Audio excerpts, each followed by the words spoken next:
Hey, thanks for watching Full Color Commentary. I'm Mark Allen, and this is part 2 of my New Year's video, Beginnings. Beginnings because we are at the beginning of a new year, 2022, and I'm talking about beginnings that I'm happy to have in my collection. Now, beginnings are just first issues, number ones. You have them, I have them, and they either were something that we searched for a long time and finally attained, or they were something that that were very nostalgic and we were happy to have them again, or they're just great beginnings to great series. But for whatever reason, we have them and we love them. So I'm going to go on part 2 here about some of the beginnings I have in my collection, and I'm just going to get right to it, right back to it, I should say, beginning with 1987's The Flash #1. Now, this is when Wally West took over the mantle of the Flash, or undertook the mantle of the Flash. Barry Allen was, quote-unquote, big air quotes, killed in Crisis on Infinite Earths. This was really, until this series, I had never, ever read The Flash before, and I never read 2 issues back-to-back, if I even read 1 issue. I read Crisis on Infinite Earths kind of lightly. I didn't even read every issue at the beginning. I did think it was significant that they got rid of Barry Allen, because DC was not the company at that time that made big changes like that. That killed off characters, quote unquote.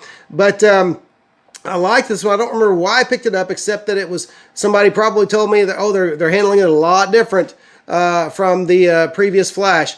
His top speed, Wally's top speed at the time wasn't even, I think it was somewhere under 800 miles per hour. And, he just was, he kind of a sad sack in a way, even though in the first few issues he won the lottery and that kind of thing. But, just kind of seemed to be down on his luck a lot. But I love the Mike Baron story, and the Butch Geist or Jackson Geist, whatever he was going by at the time. I guess it was just, it says just Geist on the cover. But I love the art. I love he drew the Flash the way he was supposed to be drawn. He looked like a runner. He was long, long and lean, and so anyway, just kind of a very cool story. I won't get too much into it, but it was quite a departure from the previous Flash. So really happy to have that. One of my favorite #1s. Now this one I did look for a long time and finally acquired. This is Marvel's Monster of Frankenstein #1, of course, Bronze Age from the 70s. Wonderful Mike Ploog art throughout, and then also the cover. This is just one of those runs that I've been trying to acquire all of. I have all but just a very few. I have all the early ones, which that's what's important. But just a few of the last ones that I haven't gotten in the last 5 or 6 issues.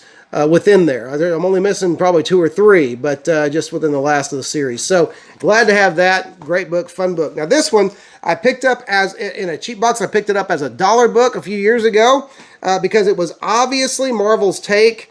Is Marvel trying to do the Archie thing right down to the very very Archie-like art, and there's no credit given on the cover as to who drew it, but this is Harvey #1, obviously doing his best Archie. Okay, and so you got Harvey and the gang there hanging out at the burger shop or soda shop or whatever that is, with the jukebox going and the dancing's going. This is a 15-cent comic. I'm not sure what year. Didn't look at it for the sake of a shorter video. I'll just let you research it. But that one, I thought, when I saw that in a $1 box, I thought, okay, that's significant. That's a good book to have, because it's always neat to see companies recognize, hey, this other comic book this other publisher is doing this right. We're going to see if we can do the same thing. We're going to see if we can make a little money off of their good thing. All right. Okay, this next one is another, by the way, the Flash. Another thing I love about the Flash cover, that yellow cover. This next book is one of those books. This is the Inhumans #1 from the Bronze Age. Beautiful yellow cover, yellow background cover. This is the Inhumans #1, early George Perez art, 25-cent issue. So again, Bronze Age. This was a series that took me a while to hunt down. And it was because I was hunting them. This always seems to happen. Maybe it happens to you. When the instant I start trying to hunt a particular issue or a particular series, Marvel announces that series is in development, and everything goes sky high. Well, that's what happened with Inhumans. They had just optioned the Inhumans for the television series, and which of course we know bombed big time. I think it was ABC. But anyway, I decided, man, I'm going to get the Inhumans. I'd gotten like 3, 4, and 5, and I want to get this whole run. It's a short run. I ought to be able to attain it pretty easily. And boom, announcement of the TV show, and bang, up went the prices. But I made some good deals and was able to get every issue, including issue number 1, without breaking the bank. All right. This next one is the only Invaders comic I have. No, I take that back. I do have one other because it's one of the ones that has a Golden Age Captain America reprint story. But I can't tell you which issue. But this is the one that I really wanted. This is King Size Annual number 1. The Invaders King Size Annual number 1, again from the Bronze Age. The whole reason I have this book is because this is my one and only, in my collection, my one and only Alex Schomburg book cover. It was admittedly later in his career, later in his life, but it is a Schomburg cover. If you don't have any Schomburg covers, I meet collectors all the time, comic fans all the time, some new, some old, who don't realize this is a Schomburg cover. So if you want a Schomburg cover, you don't have one, you can actually get this one pretty affordably. So go out there and find it. Sometimes still, I think you can still get this thing as low as $5 to $10 in high grade. Just got to be patient and look around for it. So anyway, love having that one. This next one, again, it's another color thing. It's another popping cover. It is a Gil Kane cover. It is a Marvel. It is one that I looked for quite some, or hunted for quite some time to get it in an affordable venue and in good shape. I like high grade. And this is Iron Fist number 1. Of course, early John Byrne as well, which is the most attractive factor for me. But that cover, that Gil Kane cover, amazing pop in that cover. I was really happy with this book and the price I got it for. Now, story connected to this is growing up, my parents and I used to, when I was, pretty young, 9 to 12, somewhere in there, we used to go someplace in Sand Springs, Oklahoma, down on, and people from the Tulsa area will know what I'm talking about, down on Charles Page Boulevard, or the Sand Springs line, as some people say. We used to go to a place called the Red Barn Flea Market. And it was a big red barn building that had been converted into a store, a flea market with a bunch of different, it was a big barn that was there when it was all countryside, and it was kept up well, and they converted it. And so there was a guy with one of those big wooden telephone wire or cable wheels, steel cable wheels, that you flip over and use as a table or something like that, coffee table, as Peter Parker did early on in The Amazing Spider-Man. And he would have Marvel comics, some DCs probably, but I remember Marvel comics all over. And originally, that's where I got many issues of Iron Fist, but I never could nab issue number 1. He was selling them at the time for like 25 cents a piece. This would have been very early 80s. And so anyway, that's kind of where I fell in love with, one of the books I fell in love with, the art of John Byrne and everything. So anyway, finally got that one in my collection just a few years ago, and that one will stay. All right. Another number 1. I do have some odd books.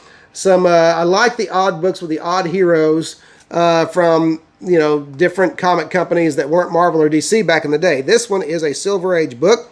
It is a number 1. It is Harvey Thriller, Big Hero Adventures with Jigsaw, Man of 1,000 Parts. Okay, you gotta love it. You gotta love it.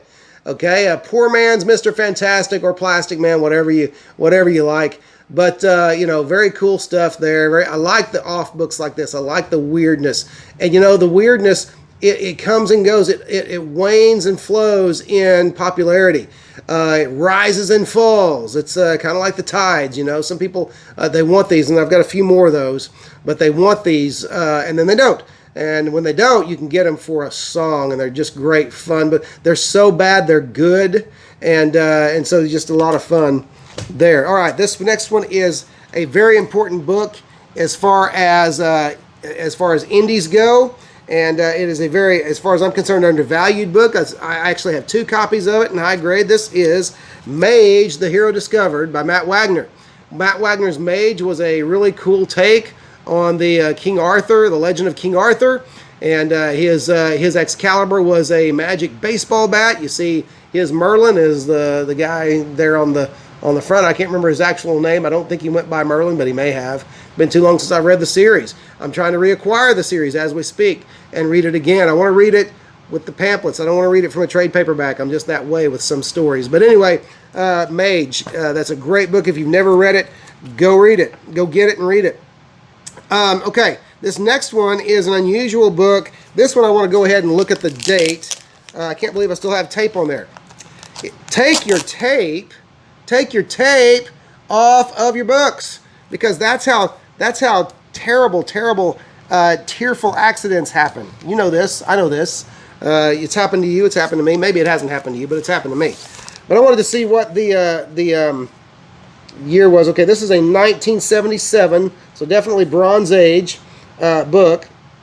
With actually, this one is the inside is Tom Sutton and oh, I forget Trinidad's last name, but he is one of the tribe, I believe. Okay, one of the Filipino artists that both Marvel and DC employed back in the day. But this was a book done from a TV show, which was really bad, really bad. But the cover is fantastic, and I think it's a Romita cover. No, it's not a Romita cover. It looks like a John Buscema, Joe Sinnott cover. But anyway, it is The Man from Atlantis #1. It is a very nice cover, very gorgeous cover. And the art inside is not bad either, because again, Tom Sutton and Sonny Trinidad. There you go, Sonny Trinidad. And square bound, you know, and everything. This one needs a bit of a press, but be careful, folks, with pressing your square bound books. No heat, or you will melt that glue and you'll cry. All right. So anyway, Man from Atlantis #1, great book. These still float around regionally around here. This book still floats around in the cheap boxes, even dollar boxes from time to time.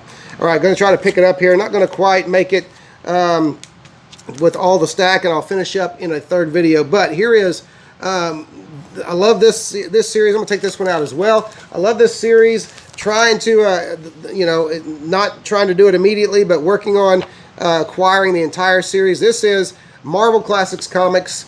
And this, or Marvel Classics, yeah, Marvel Classics Comics. This is #1, Dr. Jekyll and Mr. Hyde. Again, with a beautiful Gil Kane cover on there. I have really, in the last year or so, just really been turned around on Gil Kane.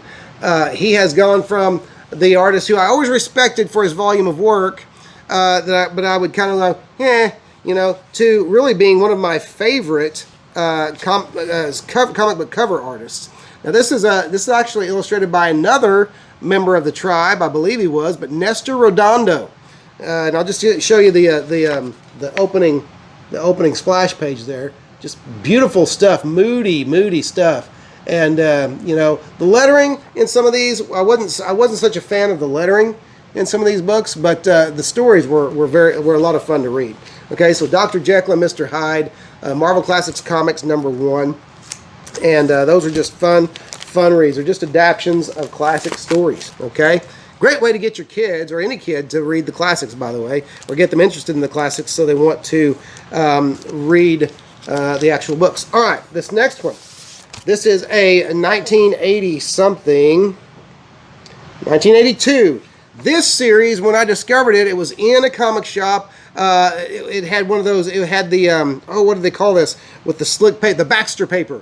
It was the first book I saw, regular series I saw, that they used the Baxter paper. It was a higher priced book in 1982. It was a $1.25 book. I think most books were still 75 cents at that point, maybe $1 in 1982. But I don't think so. I think they were 50 to 75. But anyway, when I saw this book, it blew my mind in so many different ways. First of all, because there was a SpiderMan story with Kazar, and the next issue with the XMen, and it was an anthology book. And you're saying, well, what book are you talking about? Some of you actually have already guessed, but this is Marvel Fanfare #1 with a beautiful Michael Golden cover on there.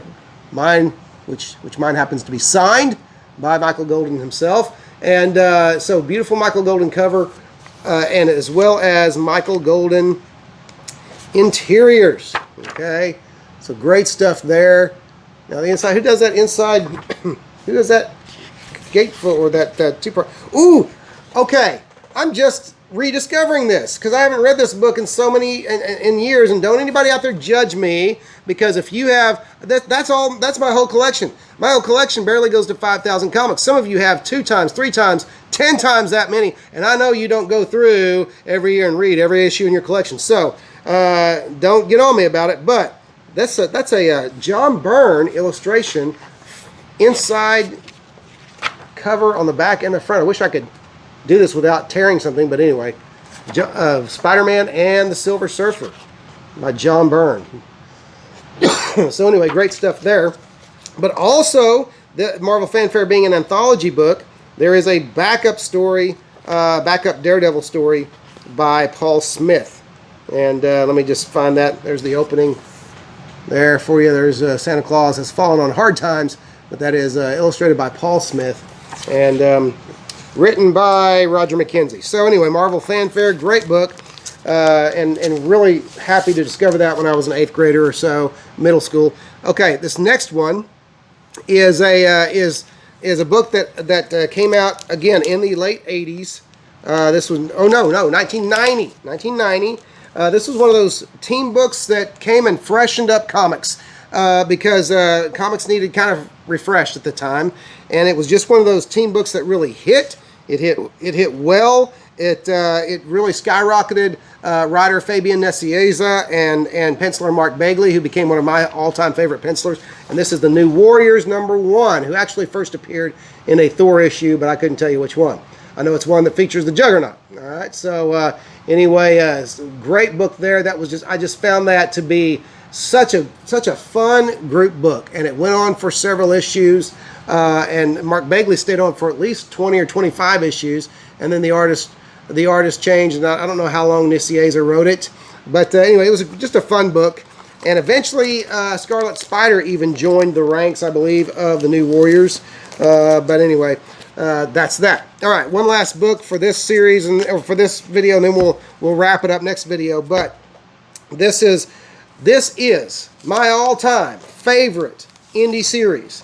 Underrated, so underrated, but a lot of old timers know about it. This is the first color issue of Nexus, written by Mike Barron, illustrated by Steve Rude. And let me show you the double cover here with Sundra Peel going after a bunch of flying heads. And if you don't know the story, those flying heads, they were characters in the book. They were disembodied heads. That had been, there was some type of slaves, infusion casting, and that kind of. You just got to go read the book. But the series started with 3 black and white magazines that you can also get in graphic novel form. They've been collected, and so anyway, Nexus #1, great stuff. The covers were almost always painted covers. They're just beautiful stuff, and really not your typical superhero fare at all. In fact, I don't really even think of Nexus as a superhero. It's more of a space odyssey slash soap opera type kind of thing, okay? But definitely lots of drama, definitely lots of action, definitely lots of intrigue. And so great stuff there. Just a lot of fun. If you've never read Nexus, you owe it to yourself to pick up some Nexus and give them a read. They've been collected a number of times, so go out there and find them. But anyway, that's it. We will wrap this up. We'll wrap up this. It'll be a 3-part series of beginnings, first issues in this new year of 2022. So until then, if you haven't, if you like what you see, go ahead and hit the like button. If you haven't subscribed, do that. I've had a few new subscribers the last few days. Appreciate that. By the way, go over and look at. Now I'm going to mess it up. Slim's Comics. I can't remember now exactly what his YouTube name is, but that's where I picked up some new subscribers, and he encourages people who come and look at his live streams to sub up to each other. So anyway, Slim's Comics or something like that.